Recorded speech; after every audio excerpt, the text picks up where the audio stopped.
The huge green warrior Tars Tarkas came slowly toward me with his thin sword. I backed away. I did not want to fight him. I did not wish his death. He had been as kind to me as a green Martian can be. As I stood watching him, a rifle fired in the distance. Then another, and another.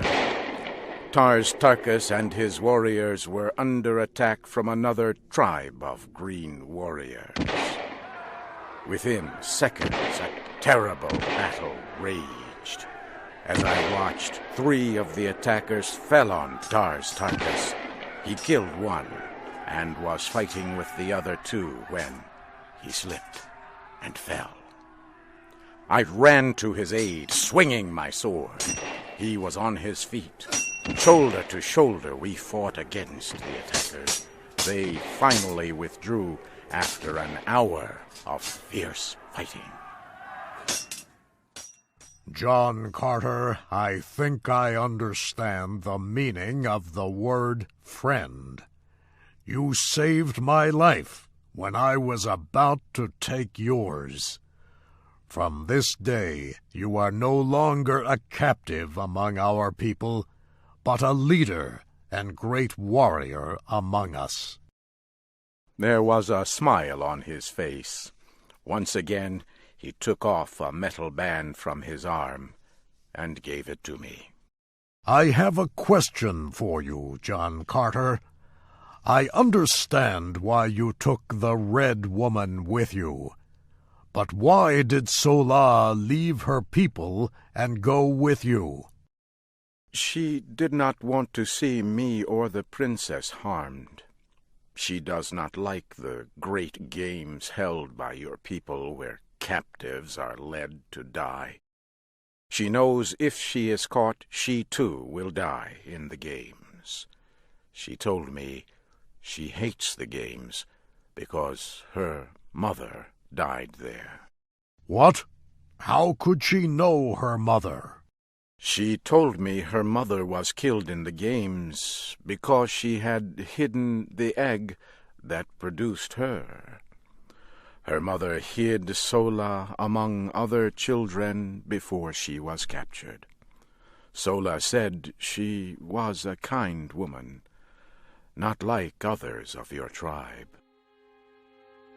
Tars Tarkas grew angry as I was speaking, but I could see past his anger. I could see pain in his eyes. I immediately knew Sola's great secret. I have a question for you, Tars Tarkas. Did you know Sola's mother? Yes, and if I could have, I would have prevented her death. I know this story to be true. I have always known the woman who died in those games had a child. I never knew the child. I do now. Sola is also my child.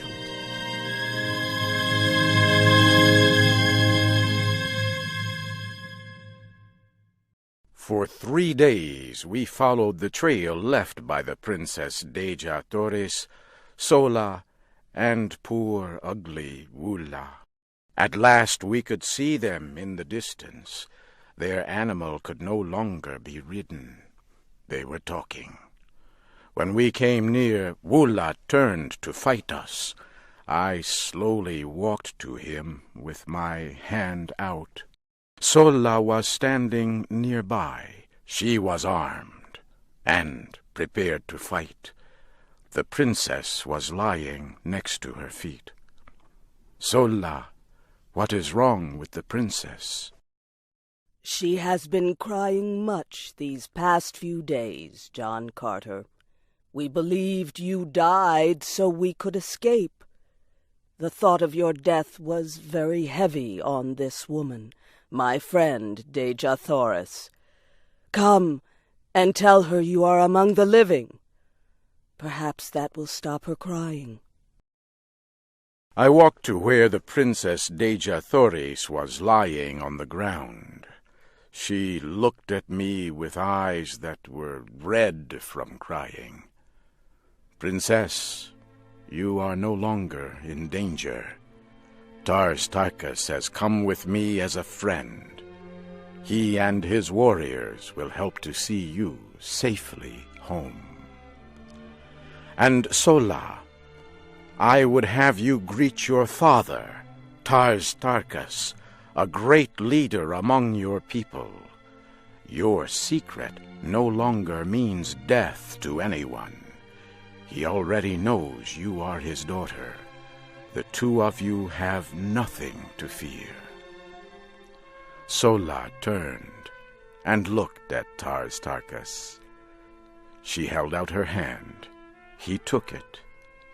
It was a new beginning for them. I know our world has never before seen anyone like you, John Carter. Can it be that all Earthmen are like you? I was alone, a stranger, hunted, threatened, yet you would freely give your life to save me. You come to me now with a tribe of green warriors who offer their friendship. You are no longer a captive, but wear the medal of great rank among their people. No man has ever done this. Princess, I have done many strange things in my life, many things much smarter men would not have done. And now, before my courage fails, I would ask you to be mine in marriage.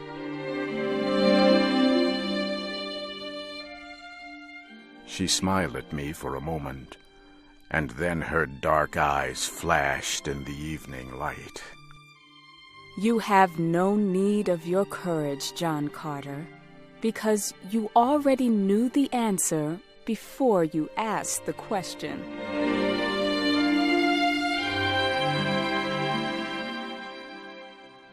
Several days later, we reached the city of Helium. At first, the red men of Helium thought we were an attacking army, but they soon saw their princess. We were greeted with great joy. Tars Tarkas and his green warriors caused the greatest excitement. This huge group of green warriors entered the city as friends and allies.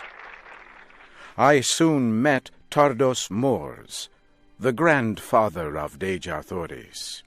He tried several times to thank me for saving the life of the princess, but tears filled his eyes, and he could not speak.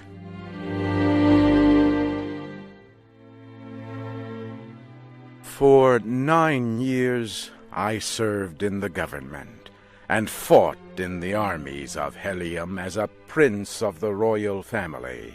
It was a happy time. The Princess Dejah Thoris and I were expecting a child. Then, one day, a soldier returned from a long flight. When he landed, he hurried to the great meeting room. Tardos Mors met with the soldier and reported that every creature on the planet had but 3 days to live. He said the great machines that produced the atmosphere on the planet had stopped producing oxygen. He said no one knew why this had happened, but there was nothing that could be done. The air grew thin within a day. Many people could do nothing but sleep. I watched as my princess was slowly dying. I had to try something. I could still move with great difficulty. I went to our airport and chose a fast aircraft. I flew as fast as I could to the building that produced the atmosphere of the planet. Workers were trying to enter. I tried to help. With a great effort, I opened a hole. I grew very weak. I asked one of the workers if he could start the engines. He said he would try. I fell asleep on the ground. It was dark when I opened my eyes again. My clothing felt stiff and strange. I sat up. I could see light from an opening. I walked outside. The land looked strange to me. I looked up to the sky and saw the red planet Mars. I was once again on Earth in the desert of Arizona. I cried out with deep emotion. Did the worker reach the machines to renew the atmosphere?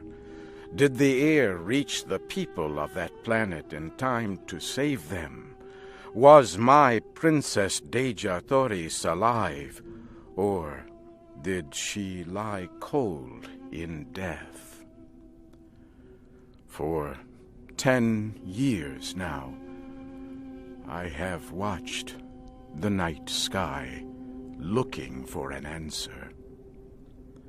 I believe she and our child are waiting there for me. Something tells me that I shall soon know.